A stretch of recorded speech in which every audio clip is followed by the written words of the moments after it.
yesterday the NCAA tournament selection committee dropped their top 16 seeding for the NCAA tournament coming up. And a lot of Memphis fans were surprised that Memphis was not in that top 16 seeding. Were you surprised No, by it? absolutely not. No. Okay. When your computer metrics have you outside of the top 40 and you have two quad three losses, you should not be a top 16 overall seed in the tournament. It's Okay. just the truth. I mean, I thought Memphis was a five seed at best, and clearly that's what the committee thought. Now, even a five seed with the loss today is essentially a miracle. I think I mentioned this at the top of the show. A six seed is likely the best Memphis can do now, no matter what, because they're not going to get any real opportunities in the AAC to make up for losing quad three games to Temple and Wichita State. Yeah. You mentioned this uh I think in the beginning part of your when you jumped on the show. Um People have been asking how many seeds do you think they drop?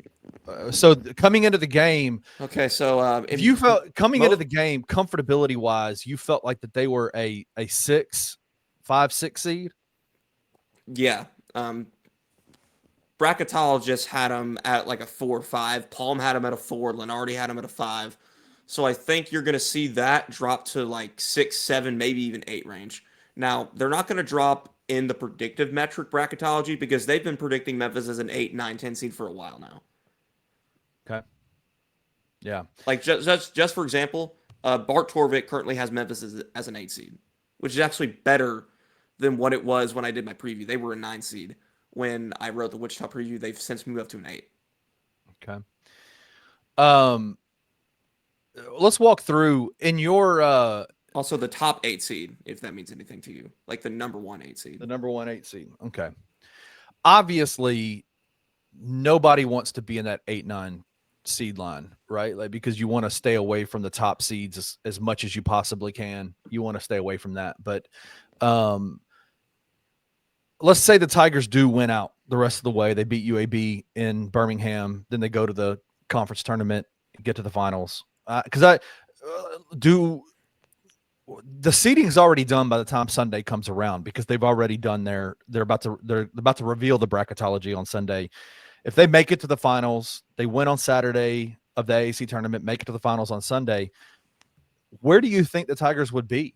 Do they have a chance to move up at all, or are they pretty much firmly stuck? We just don't want to move down, kind of deal. I think they're firmly set at this point for anything between a 6 and a 9. A 5 seed, I guess, is like not completely impossible, but I think it would be a miracle for them to get a 5. A 4's over, a 3's over. You can forget about that. Memphis will not be a part of those discussions anymore moving forward. Yeah, But if with a miracle, like if they went out and other teams lose and things like that, they can maybe still get a 5 seed. But best case scenario is a 6 likely. And honestly, if they were to fall in the 6, 7 line, I think a 7 is probably more likely there. yeah. Um, it does feel like obviously the predictive metrics. You wrote about it in your pregame. The computer metrics. Just is it is it because of I know the blame has been put a lot on the conference, right? The AAC conference is just trash and they're playing Q3, Q4 teams nonstop. They're just getting a ton of those kinds of Oh games. no, that is the reason. That is the main reason. Let Like me I, ask you this: I, I still if you think it is. if you had to percentage it, would it be that it's because of who they're playing or because of the they've won a lot of those games, but they haven't won them convincingly, right? They've been in battles, they've been Yeah. in, haven't covered all the games that they have, won, even though they've won. And we've said it from the beginning, just win, just win, just win. And that's true. But in situations like this with the top 16 seeding and what the potential bracketology could be, how much weight do you put on the fact that the Tigers have not beat these teams by the predicted, you know, the predictive amount, like whether it's they're a 12 and a half point favorite, they win by 10 or they win by 9. Um, is it more so the conference or is it actually the fact that they're not beating them by the spread that they're supposed to?